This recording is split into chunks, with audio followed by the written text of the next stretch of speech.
नमस्कार दोस्तों, मैं आपका भाई अंकित चौहान एक बार फिर स्वागत करता हूं अपने YouTube चैनल ग्रामीण हेल्प अंकित चौहान में। उम्मीद है साथियों आप सभी लोग अच्छे होंगे। दोस्तों आज हम बात करेंगे आरटीआई एक्ट के अध्याय 5 के बारे में। अध्याय 5 में दोस्तों आरटीआई एक्ट की धारा 18 के बारे में बताया गया है।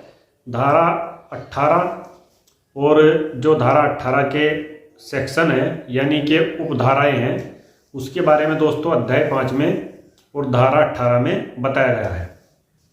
जानते हैं दोस्तों क्या है अध्याय 5 और क्या है आरटीआई एक्ट की धारा 18 और क्या कहती है इसकी उपधाराएं। तो आज इस वीडियो में हम इसी के बारे में जानेंगे। और दोस्तों जिस भी भाई ने हमारा चैनल अभी तक सब्सक्राइब नहीं किया हो तो कृपया हमारा चैनल ग्रामीण हेल्प अंकित चौहान को सब्सक्राइब कर लीजिए।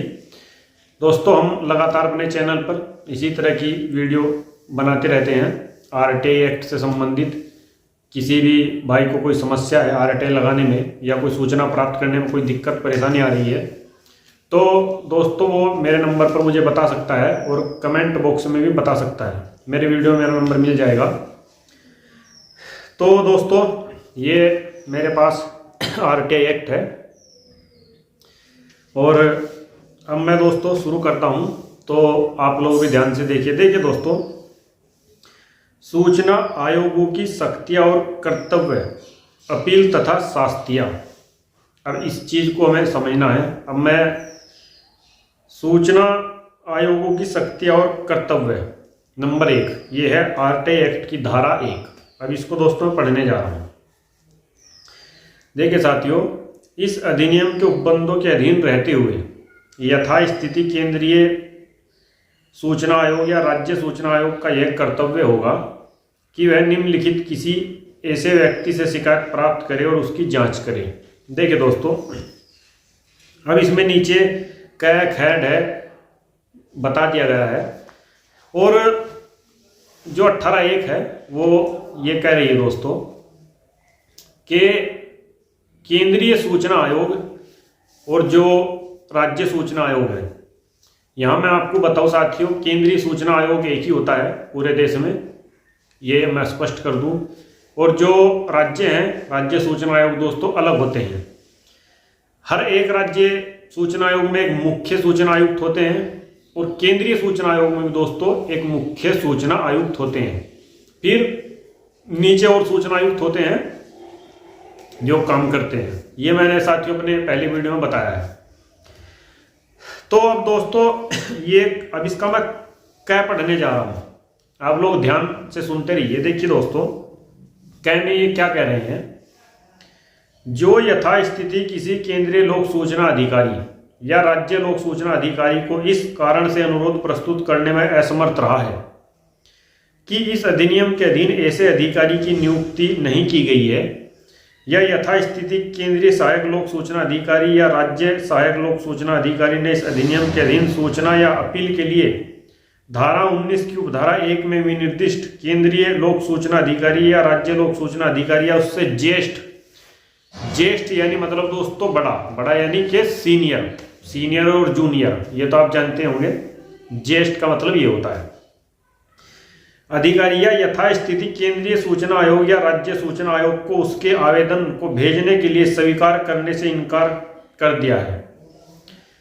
दोस्तों अब यहां पर इसका ख देख लीजिए, एक लाइन का है, जिसे इस अधिनियम के अधीन अनुरोध की गई कोई जानकारी तक पहुंच के लिए इनकार कर दिया गया है। तो दोस्तों अब ये आप यहां पर ये देखिए कि जो धारा 18(1) है, धारा 18(1) में सेक्शन 19(1) के बारे में बताया गया है, जो कि दोस्तों जब भी आप कोई आरटीआई आवेदन लगाते हैं और उसमें प्रथम अपील जब दायर होती है तो वो दोस्तों धारा 19(1) के तहत होती है। अब इसमें साथियों इसमें ये क्या कह रहे हैं कि जो यथास्थिति किसी केंद्रीय लोक सूचना अधिकारी यानी कि दोस्तों जो यथास्थिति है, जो भी वर्तमान में केंद्रीय लोक सूचना अधिकारी है या राज्य लोक सूचना अधिकारी को इस कारण से अनुरोध प्रस्तुत करने में असमर्थ रहा है इस कारण से अनुरोध प्रस्तुत करने में असमर्थ रहा है। आप ध्यान दीजिए कि इस अधिनियम के अधीन ऐसे अधिकारी की नियुक्ति नहीं की गई है।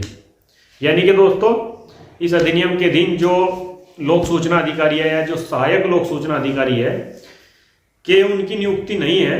तो मैं यहाँ पर आपको बताऊँ दोस्तों, एक्ट में पहले ये बताया गया है कि जब ये एक्ट बना तो एक्ट के बनने के 100 दिन के अंदर अंदर सभी विभागों में लोक सूचना अधिकारी और उनका पदनाम और उनका जो है पता उनकी विभागों की वेबसाइट पर होना चाहिए।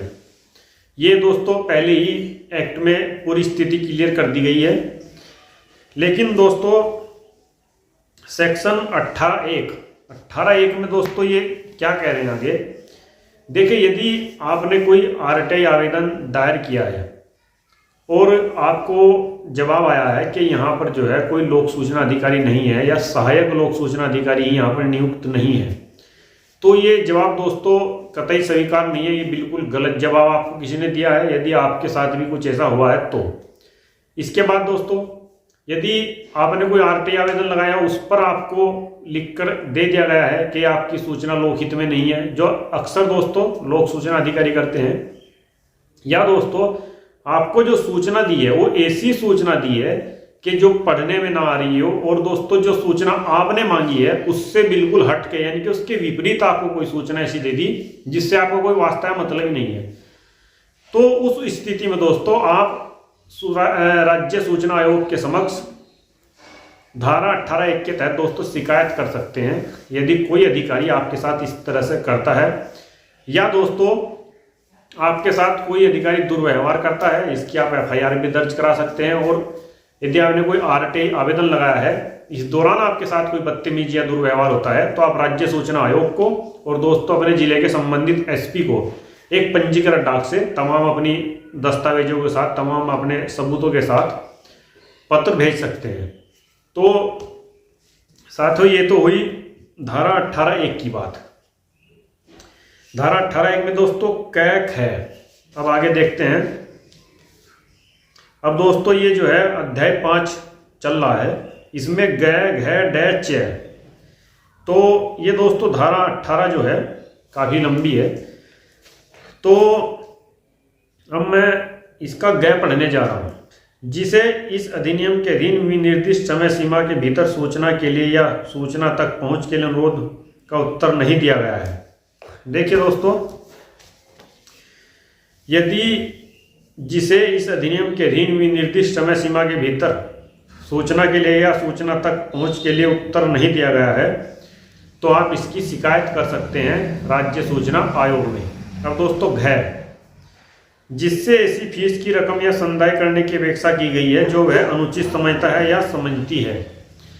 दोस्तों आपने देखा होगा अक्सर कि जब भी आप कोई सूचना मांगते हैं तो कई बार लोग से जो PIO होते हैं यानी कि जन सूचना अधिकारी जो होते हैं, वो आपको रिप्लाई में एक लेटर भेजते हैं वापस और आपको कहते हैं कि आपने जो सूचना मांगी है वो 100 पेज की है और हमें कम से कम आप 2000 रुपये जमा कराइए या फिर 1000 या 1500 रुपये जमा कराइए, तो तब हम आपको सूचना देंगे। दोस्तों यहाँ पर मैं स्पष्ट कर दूं कि सूचना का अधिकार अधिनियम 2005 के तहत जो गरीब व्यक्ति है यानी कि जो BPL कार्ड धारक है, जिनके पास अंत्योदय राशन कार्ड है, उनको किसी भी प्रकार का कोई शुल्क नहीं देना है, ना ही RT आवेदन करते समय।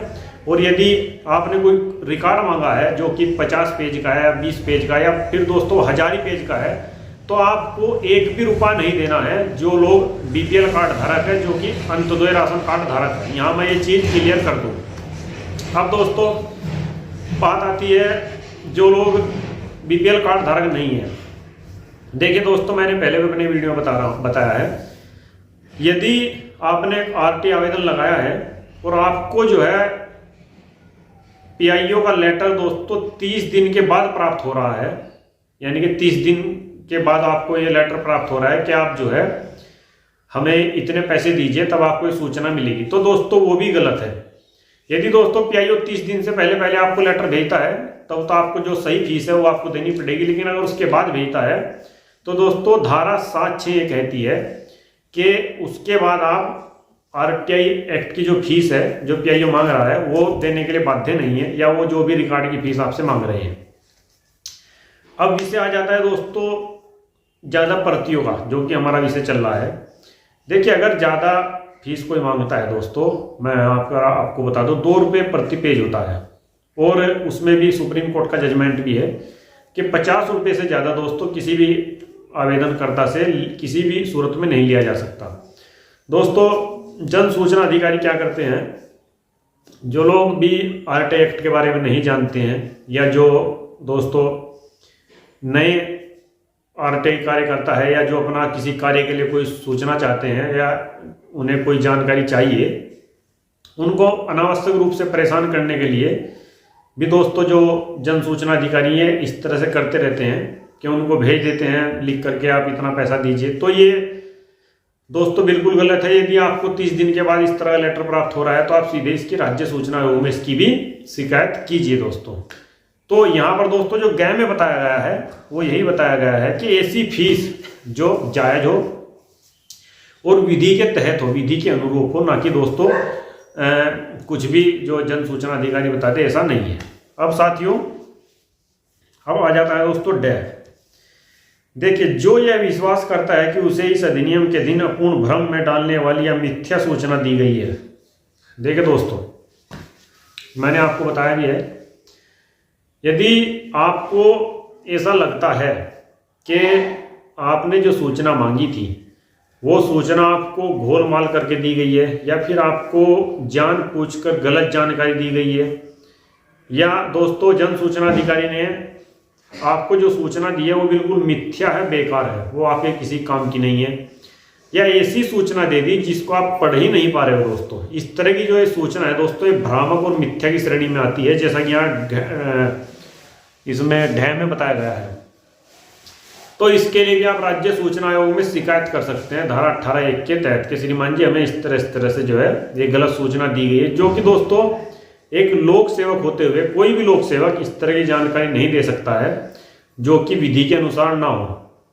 तो दोस्तों ये चीजें उत्तर प्रदेश लोक सेवा नियमावली के भी विरुद्ध है, और एक लोक सेवक यदि इस तरह का कृत्य करता है तो ये दोस्तों दंडनीय अपराध भी है, आईपीसी में आप लोग देख लेना।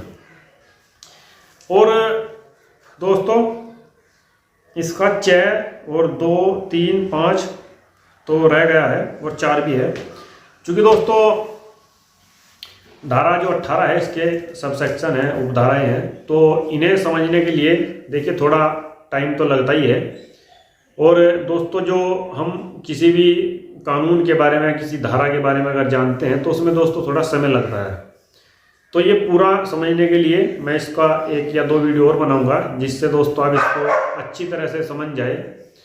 और यदि दोस्तों आप में से किसी भाई को कोई समस्या हो आरटीआई एक्ट से संबंधित तो आप मुझे बता सकते हैं, और धारा 18(1) के तहत शिकायत करने में जिस भी भाई कोई दिक्कत आ रही हो तो भी मुझे बता सकते हैं। देखिए दोस्तों, मैंने पहले बताया धारा 18(1) के तहत जब भी आप शिकायत करते हैं राज्य सूचना आयोग में तो उसको हमेशा 3 प्रतियों में भेजेंगे। और दोस्तों उत्तर प्रदेश राज्य सूचना आयोग की वेबसाइट से आप उसका एक फॉर्म भी डाउनलोड कर लीजिए, धारा 18 का एक प्रारूप है, वो फॉर्म दोस्तों भरकर आपको अपने आवेदन के साथ लगाना होगा जब भी आप जो है धारा 18(1) के तहत शिकायत करेंगे। तो दोस्तों आरटीआई एक्ट की जो धारा 18(1) है और जो इसके सब सेक्शन है, तो इसमें जो है काफ़ी महत्वपूर्ण धारा है, काफ़ी अच्छी धारा है, और दोस्तों उसमें काफ़ी सारी कंडीशन खोल दी गई है जिससे दोस्तों आम नागरिक को बहुत जो है लाभ है, और उसको दोस्तों किसी भी क्राइटेरिया पर जन सूचना अधिकारी परेशान नहीं कर सकता। दोस्तों यदि आपको मेरे वीडियो अच्छे लगते हैं तो आप हमारे वीडियो को शेयर कीजिए और हमारे चैनल ग्रामीण हेल्प अंकित चौहान को सब्सक्राइब कीजिए। और दोस्तों जल्दी मुलाकात होगी आपसे हमारे अगले वीडियो में। हमारा अगला वीडियो दोस्तों जल्दी आएगा। वीडियो दोस्तों थोड़ा सा लंबा हो गया है, तो खैर दोस्तों आप लोगों का धन्यवाद, आपने ये वीडियो देखा, आप लोगों का बहुत बहुत धन्यवाद। तो फिर आपसे मिलते हैं, तब तक के लिए सादर नमस्कार।